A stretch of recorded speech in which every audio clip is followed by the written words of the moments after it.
Times Square, New York City for Golden Boy Live. Brought to you by Oscar de la Hoya's Golden Boy Promotions. Sponsored by Corona Extra, La Cerveza Más Fina, and O'Reilly Auto Parts. Better parts, better prices every day. Introducing your three judges scoring this contest ringside: Robert Perez, Waleska Roldan, and John Stewart. Your referee.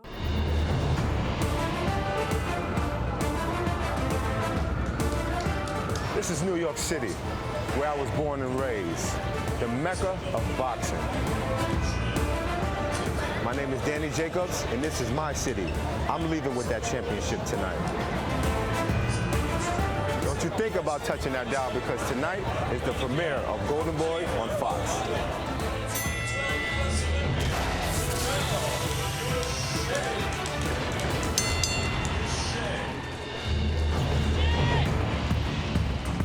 We are in the heart of New York City, where Brooklyn native Danny Jacobs fights for a championship against Giovanni Lorenzo.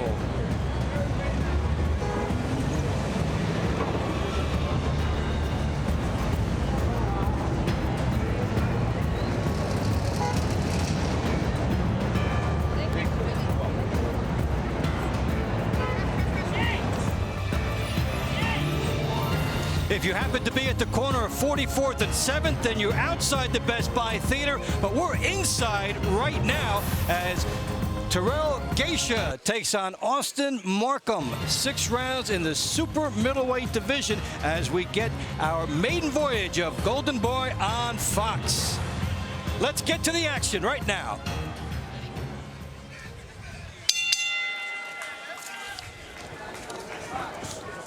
Gausha, an Olympian, since 2012. He's 4-0 with 2 knockouts, and Austin Markham 5-3, 2 knockouts. Dave Bontempo, Bernard Hopkins, and Paulie Malignaggi with you here in New York. Glad to see you guys as always. Good to be here. Good to be here. How about you, Paulie? Good to be here, right? Good to be here. Excited for a new series. Fast-paced start to this fight. And in keeping with the series, we'll be getting these fights right off to that quick start, just like we did tonight. You guys haven't wasted any time either. They've thrown a lot of punches thus far. I don't know what's landed too cleanly, but speaking of cleanly, it was a good hook by Gausha, but both guys came out pretty busy, setting a pretty busy pace. That was a nice hook by Gausha.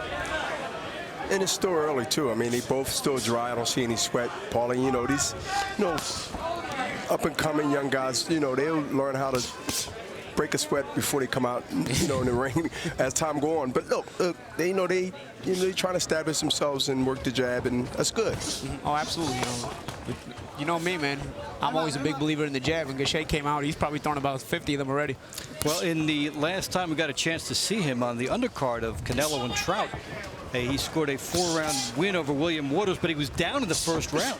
Yeah, I remember that fight. I saw that fight. Gausha was badly hurt in that fight, but he showed good composure coming back. He landed a good double right hand there. But speaking of his last fight, he showed good composure coming back. Speaking of composure, Markham didn't show up just to lay down tonight either.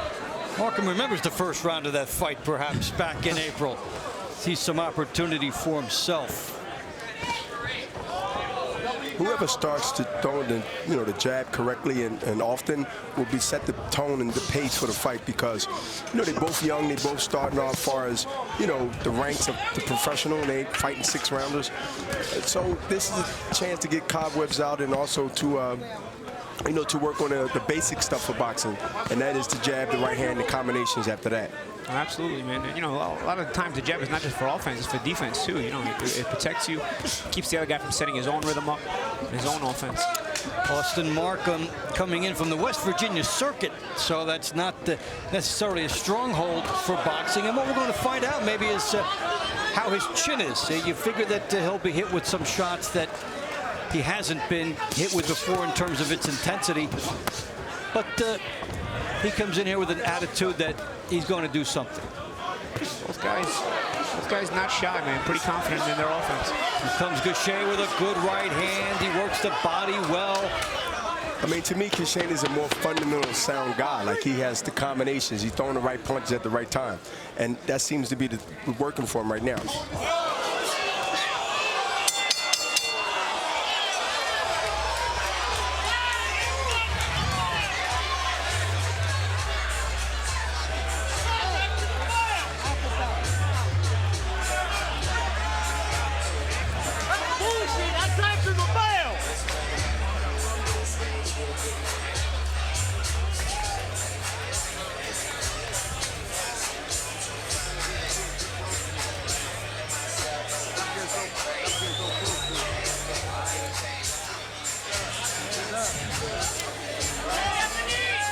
Well, Austin Markham may not be long for this fight, as what happened at the very end of that round is he was knocked between the ropes and fight almost ended here.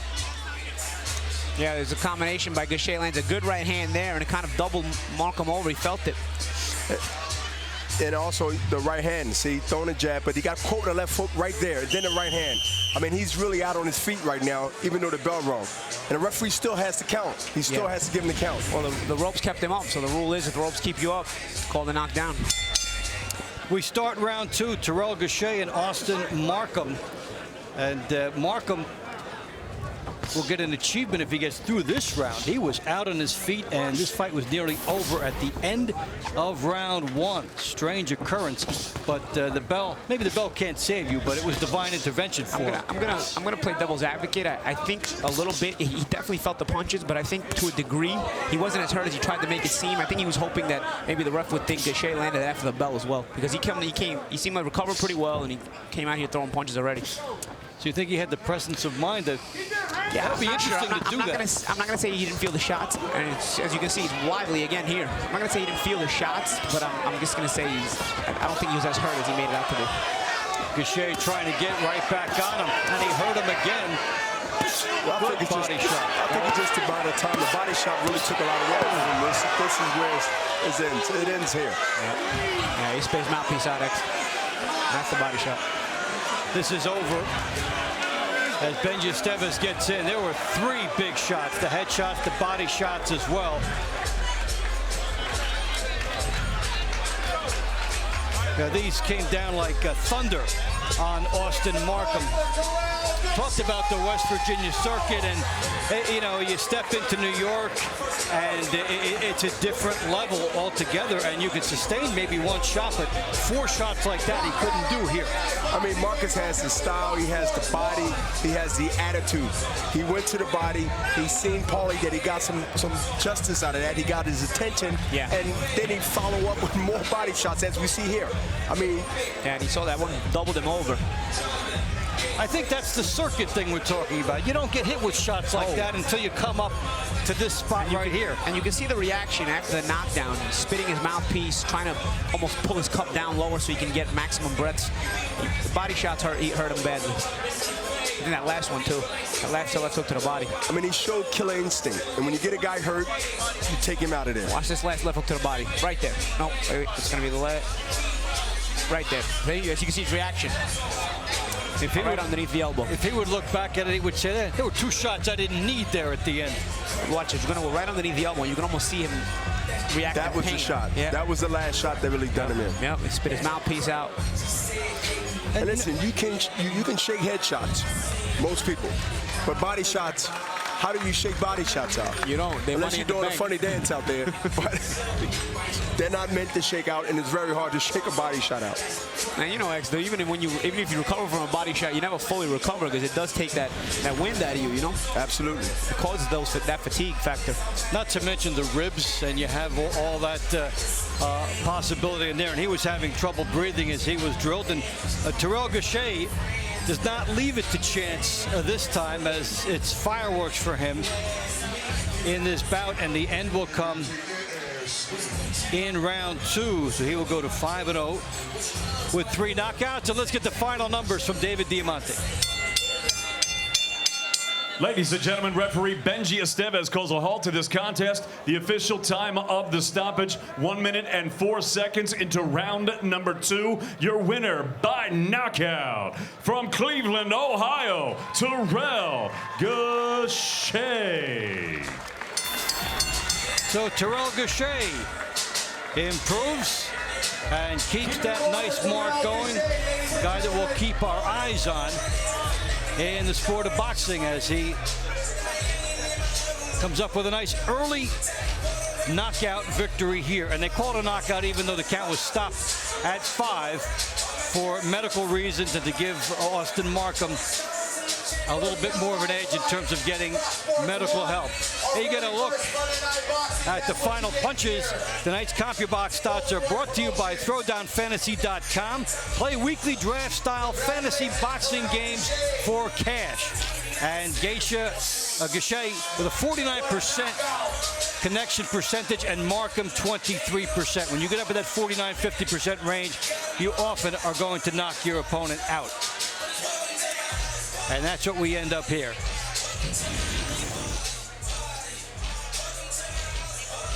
What a finale. Yeah. So, Gaethje gets us off to an explosive start. We'll be back with more right after this.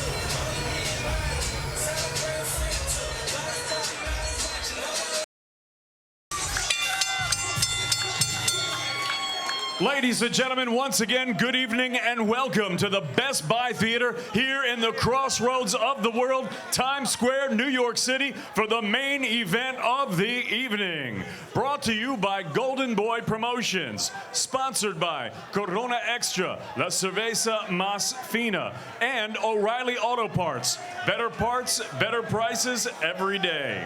This bout is sanctioned by the New York State Athletic Commission, Chairwoman in attendance Melvina Lathan, and the WBC, President Jose Suleiman, Supervisor ringside Jerry Bolin. Introducing your three judges scoring this contest ringside, John McKay, Tony Paolillo, and John Potere. Your referee for this contest, Mr. Steve Willis. And now, ladies and gentlemen, 10 rounds of boxing scheduled for the vacant WBC Continental America's middleweight title.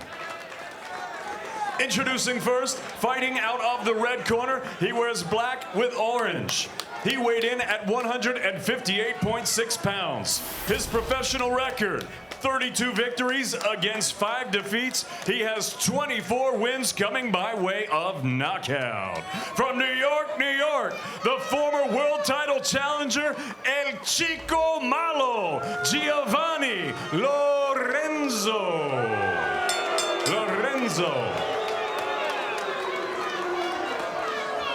And his opponent across the ring, fighting out of the blue corner. He wears black with red. He weighed in at a ready 159.2 pounds. His professional record, an excellent one.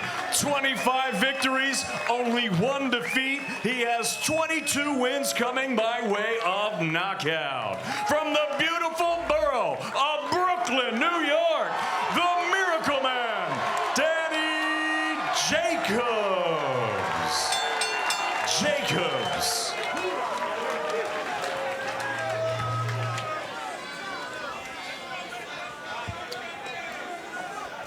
So the pro Jacobs crowd waits for that ring to get a little smaller, and they'll get brought into the middle and hear final words. Okay, gentlemen, both receive the instruction in the dressing room. Obey the commands, protect yourselves at all times. Right now, the belt line right here, everything out here is low. Everything here is low, all right? Tap it up, let's go to work. Tap it up, tap it up. Danny Jacobs not buying into the stare down there. That's when you've been fighting cancer. What's a stare down in a ring? He smiled at it. Absolutely. I mean, this is an incredible story. But I'm looking for a great fight because, you know, Lorenzo didn't come in and lay down. He's coming in there and trying to do what one person only did, and that is take him out. And Lorenzo 32-5, and the champions that beat him, Sebastian Sylvester, Felix Sturm, Hassan Endam, Marquez.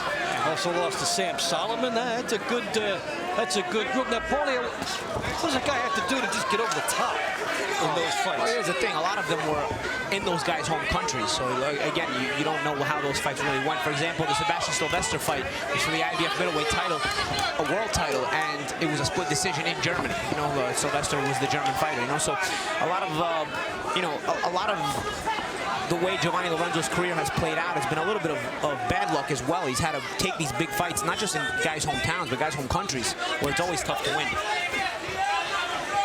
But he's a live guy aside from those fights. You know, he's won every fight he was supposed to. Came up a little short in those fights. Big right hand by Danny Jacobs. Ed Jacobs throwing the right hand over the low left hand of Giovanni Lorenzo. Lorenzo took it well. And one thing I see Danny is doing often right early, he's giving him a little bit of movement. He's not running. He's not using any energy. He's just stepping to the left and to the right and not being a stationary target for Lorenzo. Danny Jacobs, a pro since 2007. He was a 2006 U.S.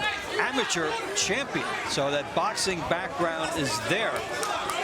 Oh, yeah, both guys have that pedigree. You know, Lorenzo's a little older, but he was a great amateur as well. Jacobs, obviously, with a great story and a great amateur pedigree. You know, I gotta say, Danny Jacobs looks to me in the best shape of his career. I've never seen him look this good as far as being in physical condition, body-wise. Even he looks like he made the weight great, and he looks sharp early on. His focus is just, you know, when you get a second chance like he have gotten.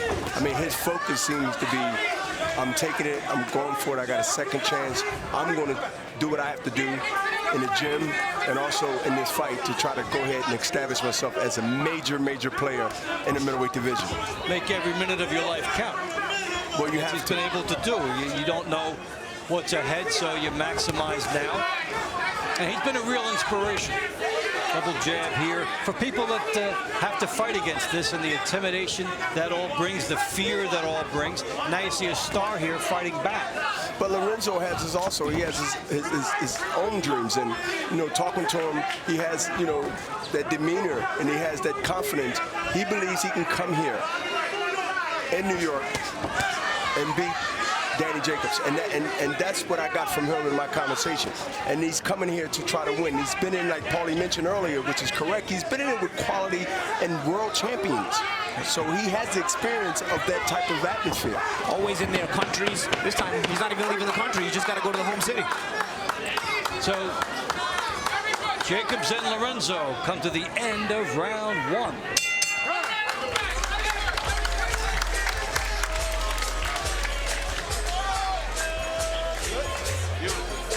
One, two, three. All right, where's that bucket at? All right, beautiful. Take your training at all times and stay with your skill. You go right on the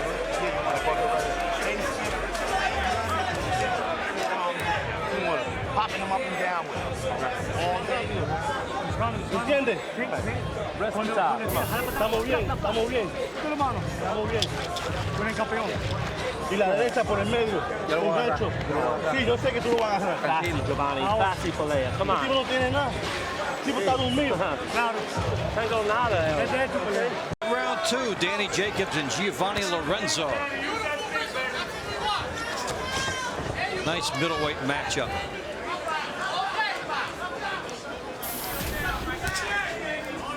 We know who the world champions are in the middleweight division. This is a look at what's coming up, right behind the heels of the middleweight champions that exist today. And it's almost like an audition for Danny Jacobs in that the way he handles Giovanni Lorenzo, who's a guy who's been in big middleweight title fights but just come up a little short. So the way he handles him will go a long way in telling us if Danny belongs in with the major world champions now. You know, the only guys that have beaten Giovanni Lorenzo are of that ilk, are of that quality. So if Danny Jacobs can add his name to that list, it'll show us, and it'll go a long way in showing the world that he belongs among those middleweight champions as well. Gennady Golovkin and a few guys like that out there. Peter Quillen. Peter Quillen. A new champion, Darren Barker, just won over the weekend.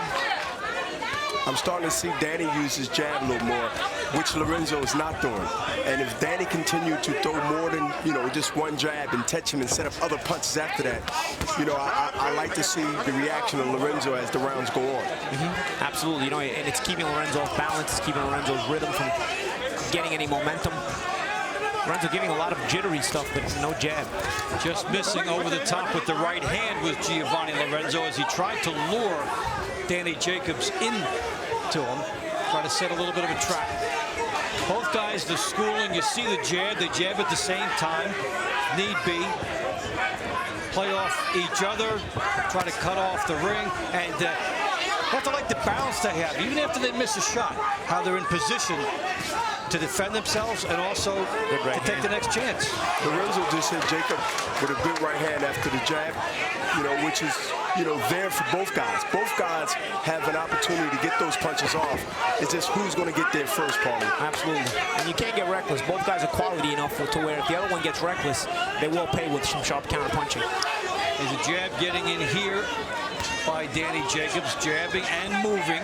One thing Lorenzo has to do, though, he's got to start cutting the ring off. Danny has had his way as far as circling the ring the way he wants to. We'll have a little bit more time to talk about that the next round with Bernard, because you're the master of that. You've authored some stories on it. And when we have a little bit more time the next round, we'd like to get to that with you, Bernard.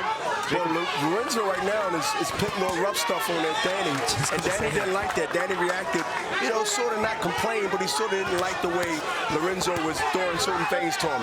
And you know what? That's to Lorenzo's credit to get Danny to react that way. Yep, the veteran. Tell me a little bit about that, X. Jacobs and Lorenzo counting it down here at the end of round 2.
You see, right now he gets a shot. Lorenzo hits Danny in the back of his head.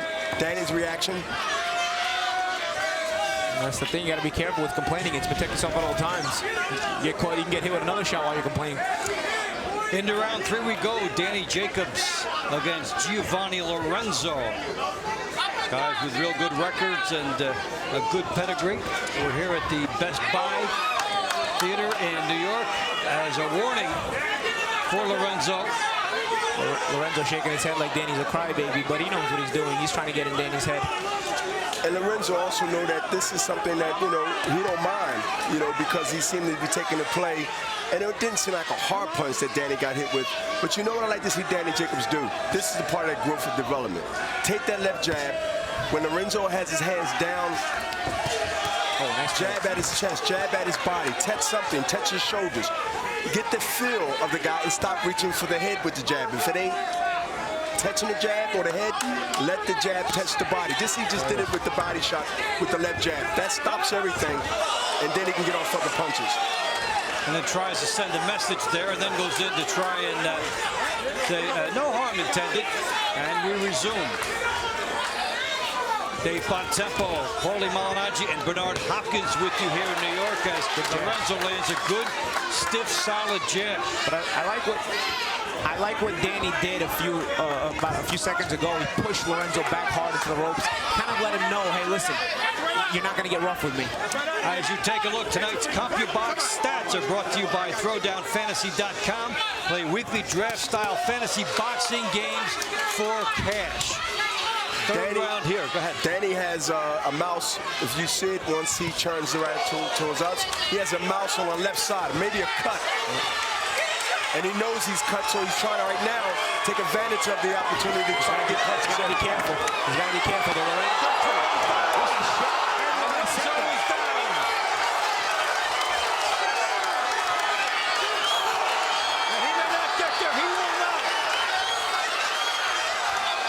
So the dice was rolled. They both threw the dice. And Danny Jacobs comes out with all the money. A huge hook as he opens up. And what a moment for Danny Jacobs. They were mixing it up, and he went for broke. So you made me my words. I was worried about him with the training that way, you know, both guys throwing punches, not knowing where they're coming from. But Danny was the one that had the shorter shots, and he landed a beautiful shot that just took the consciousness from Johnny Lorenzo. I don't know, Paulie, was that either a headbutt, where they're going to show maybe the replay later, or was it a right hand? But I'm telling you, when Danny realized he was cut, he went into another mindset, and that's the way you do it. You don't want the referees, the judges, to decide it for you. It was so early that it just would have ended up being a no contest. Great point. Had the fight been stopped at that point.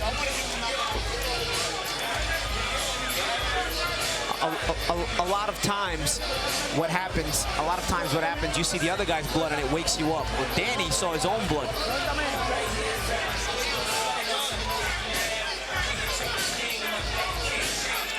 We're going to take a look and see how it all unfolded at the end of this fight. He traps Lorenzo on the rope. Great shot. Great shot. And listen, Danny threw a good left hand and then the right hand. But right before that set of punches, he made a move that put him in position to be able to throw those shots at Lorenzo without being watch it. No, there, right underneath. He got a little step aside. He went underneath the hook and kind of stepped over and was able to throw the rest of the combination. There it is. Right, he's gonna step around. He didn't stay in front of Lorenzo. He stepped around and got the angle and threw the left and the right hand, which caught Lorenzo right on the button. Exactly, X, and as you would know, once you step around, your punches can land, the other guys can't land. So he was in a non-risk situation. Slow this down and see after the nice movement by Danny Jacobs how he is able to finish the job here. Great shot. And with both fighters opening up, the fact that Jacobs was able to think on the fly is what brings him the victory here. Danny Jacobs is the truth. In a shootout, he took advantage of the moment, took what it gave him, and he is able to stop Giovanni Lorenzo. So Jacobs gets the win over Lorenzo. This is how he's able to do it. Bombs away, and Danny Jacobs is the winner. Stay with us.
All right, an explosive ending. Danny Jacobs gets the victory over Giovanni Lorenzo. Let's hear the final numbers. Get there in a second. And we'll find out the exact time of that. But in any case, Danny Jacobs gets the victory here over Giovanni Lorenzo. Lights out for Danny Jacobs, and let's get the numbers.